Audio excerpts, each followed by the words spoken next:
Welcome to the Put It On Experience. I'm Kay Elliott, your style plug, and today we're going to talk about putting that shit on and getting to know our guests. Welcome to the conversation. The CEO of SWT Productions and content creator, the homie TQ. Gang, the Sweet Life Productions. You feed me. Heard that, bro. I appreciate you for everything that you do, for real, the production, and also being one of my guests on the show. I truly appreciate it. Period. He said, period. You ain't gonna give me nothing else? Period. I mean, no. I thought you was about to say more. I was trying to read your card so I could see what. Nah, don't try to read this. Do Was. not try to read this. But no, I appreciate you for having me. Definitely like fashion forward. I reached out to you. We've been doing our thing. So anytime, like I obviously I already told you I believe in the village. So you need help. We need to help each other and help each other elevate and grow. So yeah, that's what I'm here for. I can say that you really have been exemplifying that when it comes to like everything that I've been wanting to do, and even the work that we do together. I feel like you do what you say you're gonna do. So that is very much so needed in these type of spaces because of course people always pump faking. Yeah. So I do appreciate you in that aspect for real. No problem. They talk a good game. No, absolutely. And then they'd be like, nothing. Airball. Like, no, dead brick, airball, brick, turnover, all types of shit, bro. But I can say that we have been consistently showing up for each other. So that's pretty dope when it comes to business. Okay, bro. So before we get down to it, okay. Tell us about the drip for today. The drip for today is something like, you feel me? Nothing too crazy. Always, well, for the most part, I do accessories. I like rings. I've been getting into wearing rings more like since last year and this year. Mm-hmm. And then go watch Tom X Watch. My wife got it for my birthday. I really wanted this one and she got it for me. I really was feeling Yabba Dabba Doo today, giving, what's his name, Fred from Scooby-Doo. Not really. I just, I really wanted to style these sweatpants because they got sent from TikTok. So I put these together and I add the piece -1. I don't know what are these like golf shoes or baseball shoes, but I think it's so cool that it's like I forgot the name. I have those as well. I forgot the name of them. It's piece -1. Are they comfortable? Yeah, I like them. I feel like mine's a little bit too little or something. I don't know. Maybe my foot too wide. No, I like them. I had been looking for them and I like stumbled upon them at that's how I a did. Nike store somewhere in like Florida or something like that. No, I had to buy them resale off StockX. Yeah. Yeah, and then the shirt Forever 21 before they went out of business. That was a. Did you catch the sale? I did. Right when they was going. I was trying to get like some of the chandeliers and light fixtures, and then I got these frames from Thailand. Yeah, no, those are actually really dope. Those frames are really dope. All right, so I mean, we got your explanation on the fit. What inspired you to do this? I know you said this was the inspiration because you want to style the pants, but is there any more inspiration? Just the weather and just trying to figure out what Atlanta got going on, really. So I'm like, I could do casual pants, nice formal shirt, kind of. Just, I like to intertwine things that normally don't go together. You know do. You do. You're very different in that aspect. You do put a lot of stuff together that I wouldn't necessarily think or even put with my own style. So you do stand out in that aspect. All right, so people know you as Tequila or TQ. Let's talk about how you got started. What or who inspired you to get into fashion? I don't necessarily know if anyone inspired me because I mean, I get inspired daily, right? From just things that we see, people we see, even occasions, festivals, or things like that, but not like a set person. There's people that I see their outfits and I like them because I'll say like Janelle Monáe, I love what she does with fashion.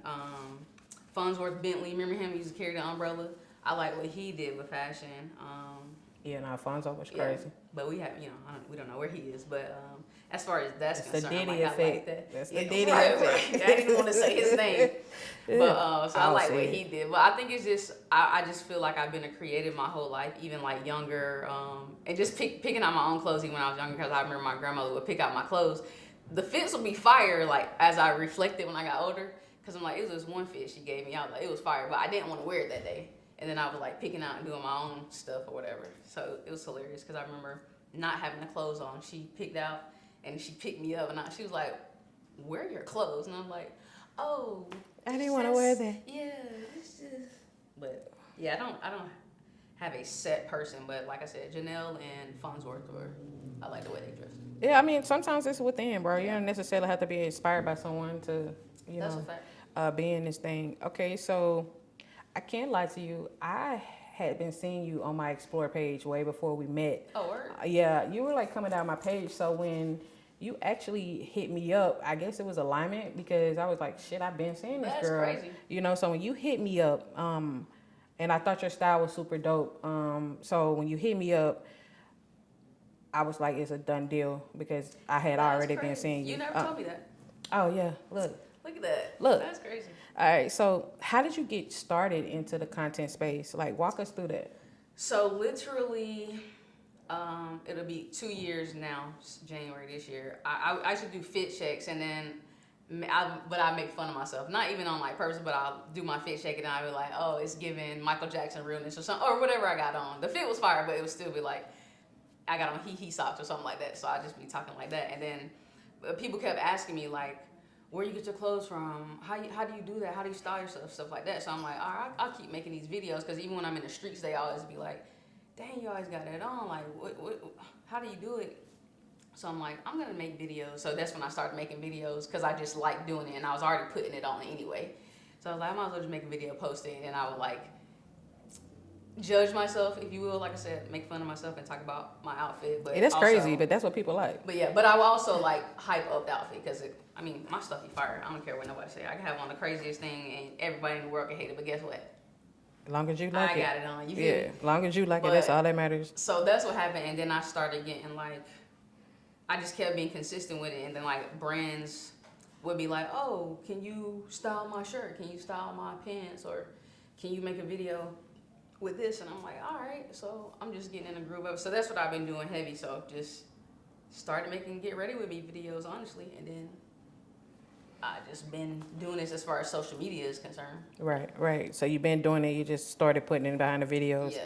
I heard that, bro. So I mean, it's been about a year now, over a year now since we met. Mm-hmm. What was your thought process behind when you was asking us to do like the masculine presenting women content? Like, what was your thought process behind that? So initially, in our community, I don't see a lot of masculine presenting women sticking together and like climbing a ladder and doing stuff together. It's always like, you may see one or two, if that, because the representation really isn't there, honestly, in my opinion, as good as it could be. Like I said, we might have a sprinkle, one person, two people, maybe, that's actually getting highlighted. So I'm like, I seen you was doing your fashion. I'm like, I like the way she dressed. Let me reach out, because collaboration, building a village, and building a team is what, catapults you ultimately. Yeah, you can do it by yourself, because I'm a firm believer. I'm gonna get it done. You feel me? But you can get more done with more people on the team. So I'm like, why not collaborate with masculine presenting women that also, like men's wear, or like just fashion in a sense in general? Why not collaborate with them? So then that's what made me reach out to you, and I'm like, yo, let's just collaborate and do some stuff.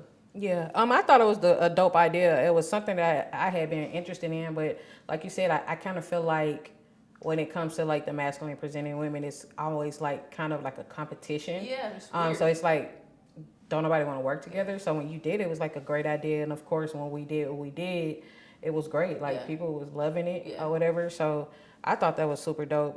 So I'm glad you thought of it. I just wasn't.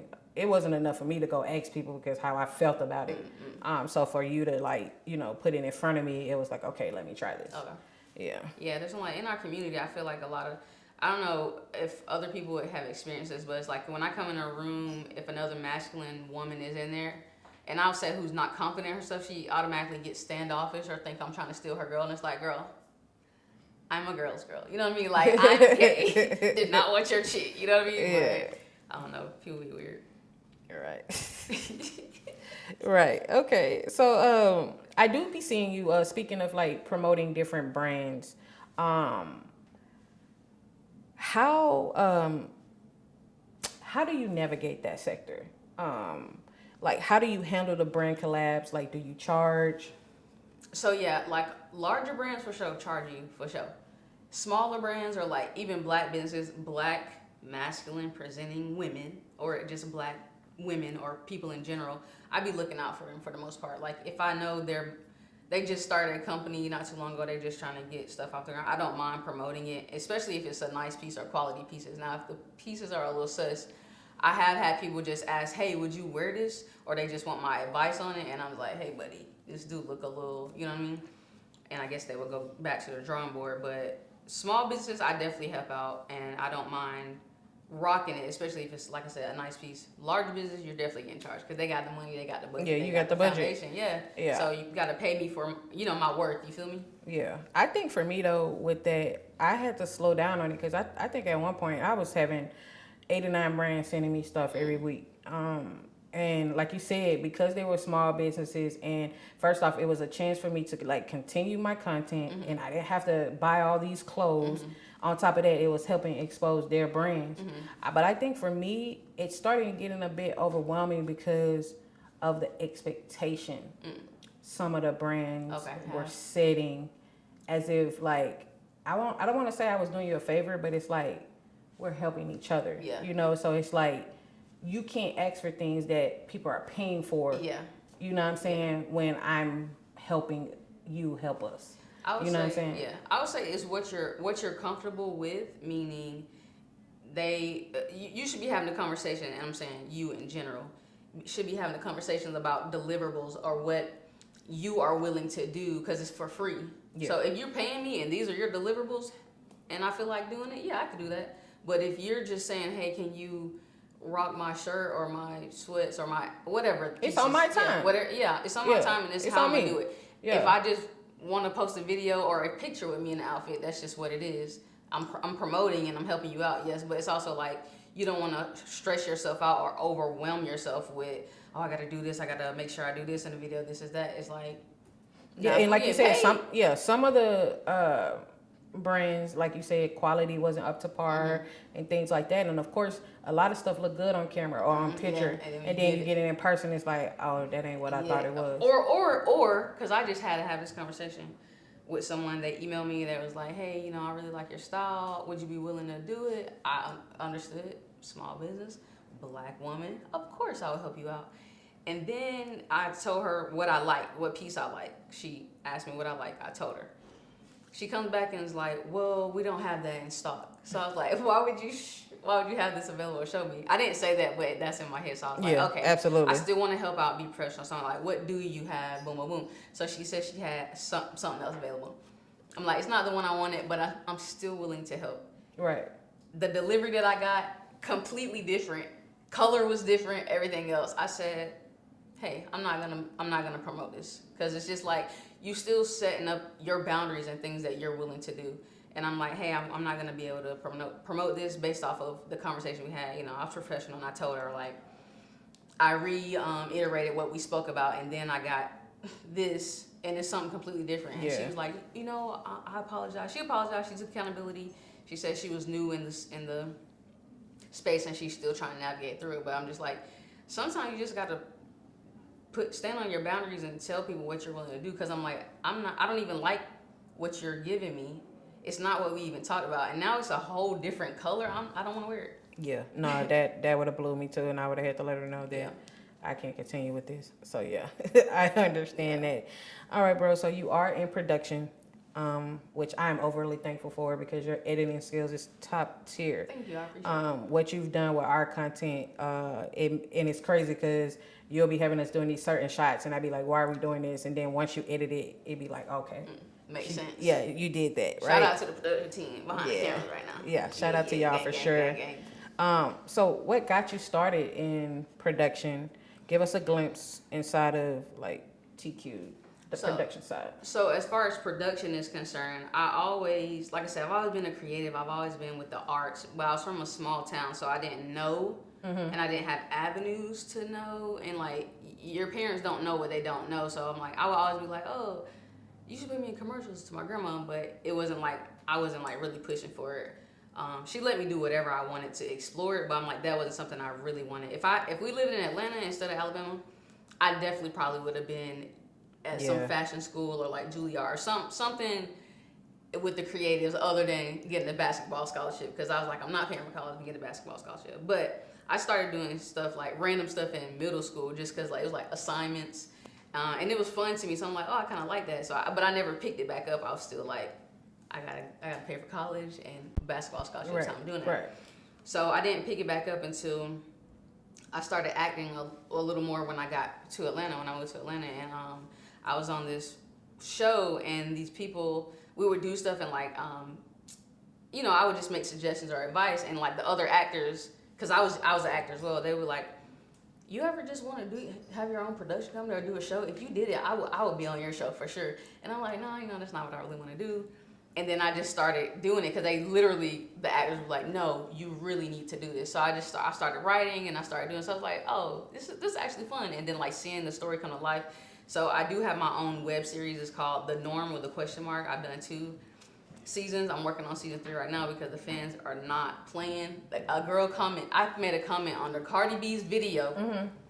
I feel like it was yesterday or the day before, because Cardi was saying that she can't believe she got kids. She's a big kid, and I'm like, heavy on we still kids. You know what I mean? Like, this girl says, sis, I don't want to put you on blast in front of everybody, but are you gonna bring back season 3 of The Norm? Oh I'm yeah, like, that was confirmation. Yeah, it was. So I'm like, Yeah. I gotta do it. But that's what got me into it. I love to see the story that I've created come to fruition through other people acting it out, and it's just editing is a process, but seeing it done, it's like, Yeah, I know it's hard Yeah. work, but I know the end results are rewarding. All right, TQ, tell the people how they can keep up with you. All right, so y'all can keep up with me at tequila_SHOTTZ. That's at TEQUILA_SHOTTZ on all social media platforms. You can also follow me on the Sweet Life Productions, the SWT Life Productions on all social media, YouTube, and then I'm doing my own personal fashion brand on YouTube as well. It's Tequila TEQUILAZ closet CLOSET. That's where you can find me at. What does putting it on mean to you? What putting it on means to me is, it's not even on you, honestly. It's in you, and that's how I feel about it. That like, no matter what you rocking, it could be the highest quality luxury name brands or thrift item that you got. It's your confidence and how you wear it and how you put it on. It's like, even with these sweatpants, they free sweatpants that TikTok sent me. Some company on TikTok sent me, but style them. You can make them look luxurious. You can make them look however you want it, because it's in you. It's not on you. No, I completely agree with that. Sometimes it's just, like you said, it's in you. But I feel like it be in you and on you as well. So, with that being said, bro, I do appreciate you for coming through and No problem. chopping it up with me, man. I know we got some great things ahead of us in the For future. sure. For sure. And until next time. And that's a wrap of this episode of the Put It On Experience. Big shout out to TQ for pulling up and showing us how to put it on. You already know, hit that follow, drop a comment, like, and share. Until next time, who pulling up next?